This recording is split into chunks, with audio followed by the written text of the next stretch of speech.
여러분, 서울 부동산의 미래는 이미 정해져 있다. 헉, 와, 만약 누군가 이렇게 딱 잘라 말한다면 믿으시겠어요? 근데요, 바로 이 도발적인 문장으로 시작하는 책이 있습니다. 부동산 트렌드 2026인데요. 오늘 이 책이 도대체 무슨 근거로 이렇게 확신에 찬 예측을 하는지 그 속을 한번 같이 들여다보겠습니다. 네, 바로 이 문장이에요. 진짜 되담하지 않나요? 아니, 하루가 다르게 바뀌는 게 부동산 시장인데 미래가 이미 정해져 있다니 도대체 어떤 자신감에서 나오는 말일까요? 오늘 우리가 파헤쳐볼 모든 내용이 사실 이 한 문장에 다 담겨 있다고 보시면 됩니다. 그럼 당연히 이런 질문이 나오겠죠? 아니, 도대체 왜?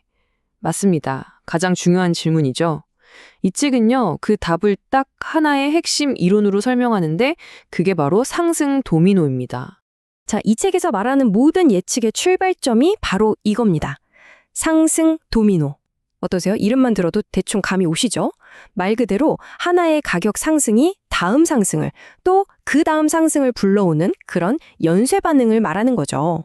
이걸 좀 더 자세히 들여다볼게요. 자, 첫 번째 도미노는 어디서 쓰러질까요?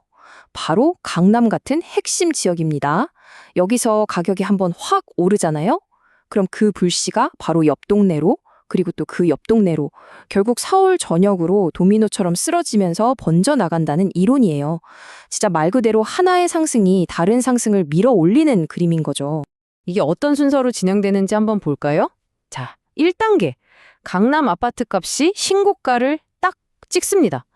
그럼 2단계. 이제 강남이 너무 비싸지니까 여기서 밀려난 사람들이 어디로 가겠어요? 그렇죠. 바로 옆 동네. 강북으로 몰리면서 거기를 또 밀어 올리는 겁니다. 그리고 마지막 3단계는 이 상승의 물결이 서울 전체로 쫙 퍼져나가는 거죠. 이 책에서는 특히 이 강남에서 강북으로 넘어가는 흐름, 이걸 도미노의 가장 핵심적인 움직임으로 보고 있어요. 자, 그런데 말이죠. 이 거대산 도미노를 처음 툭 하고 건드려서 쓰러뜨리는 힘은 대체 뭘까요? 그러니까 이 모든 걸 시작하게 만드는 근본적인 동력이 있겠죠? 지금부터 그걸 한번 파헤쳐 보겠습니다.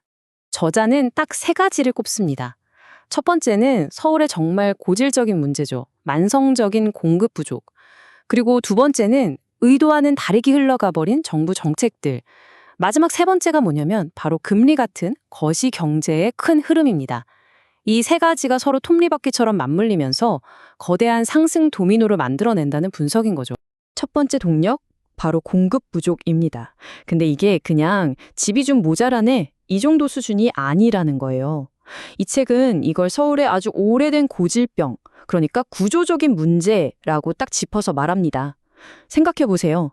서울에 살고 싶은 사람은 계속 늘어나는데 새 집은 그 속도를 도저히 못 따라가잖아요. 바로 이 불균형이 모든 가격 상승의 근본적인 출발점이라는 겁니다. 그리고 두 번째 동력은 좀 민감할 수 있는 얘기지만 바로 정책입니다. 이 책의 분석은 꽤 날카로운데요. 과거 정부 정책들이 시장을 안정시키려고 했지만 결과적으로는 오히려 불에 기름을 부은 격이 됐다고 지적해요. 그러니까 정말 공급이 필요할 때 공급을 틀어막는 바람에 의도치 않게 이 상승 도미노가 시작될 수 있는 판을 쫙 깔아줘 버렸다는 거죠. 자, 그리고 마지막 3번째 힘. 저자가 이게 가장 중요한 변수다라고 아주 콕 집어서 말하는 건데요. 바로 금리입니다. 이건 뭐 생각해보면 간단하죠. 금리가 낮아지면 대출 이자 부담이 줄어드니까 시장에 돈이 막 풀리잖아요. 그럼 그 돈들이 어디로 가겠어요? 자연스럽게 부동산 같은 자산 시장으로 흘러 들어오는 거죠. 그래서 앞으로 금리가 오르냐, 내리냐, 이 방향에 따라서 서울 집값의 운명이 갈릴 수 있다는 겁니다. 그럼 이런 흐름이 과연 서울에만 국한된 이야기일까요? 그래서 잠시 시야를 넓혀서 해외 사례를 한번 볼게요. 지금 보시는 게 도쿄의 주택가격 지수인데요. 와, 이 그래프를 보면 수십 년에 걸쳐서 떨어졌다가 다시 회복하는 거대한 사이클이 한눈에 보이죠. 저자가 말하는 게 바로 이겁니다. 이런 긴 호흡의 패턴이요. 그러니까 서울의 미래도 그냥 하루하루 예측 불가능하게 움직이는 게 아니라 사실은 이런 거대한 흐름 위에 놓여 있다는 거죠. 자, 그럼 이런 상승 도미노 현상이 계속되면 시장은 앞으로 어떻게 변할까요? 이 책이 제시하는 결과는 딱 한 단어입니다. 양극화. 이게 무슨 말이냐면 모든 아파트가 다 같이 오르는 상승장이 아니라는 거예요. 이제는 되는 곳만 더 치고 올라가고 그렇지 않은 곳들은 뒤처지면서 그 격차가 정말 하늘과 땅 차이로 벌어질 거라는 좀 무서운 예측입니다. 그 양극화의 모습이 바로 이런 겁니다. 시장이 딱 두 개로 나뉘는 거죠. 한쪽에는 이른바 슈퍼스타 단지들이 있습니다. 다들 아시는 강남, 여의도 같은 핵심 업무지구랑 가깝고 교통 좋고 살기 편한 곳들이요. 이런 곳들은 이제 그냥 집이 아니라 다른 자산과 비교해도 꿀리지 않는 프리미엄 자산으로 자리를 잡아가고 있다는 거죠. 반면에 이런 조건을 갖추지 못한 곳들은 어떻게 될까요?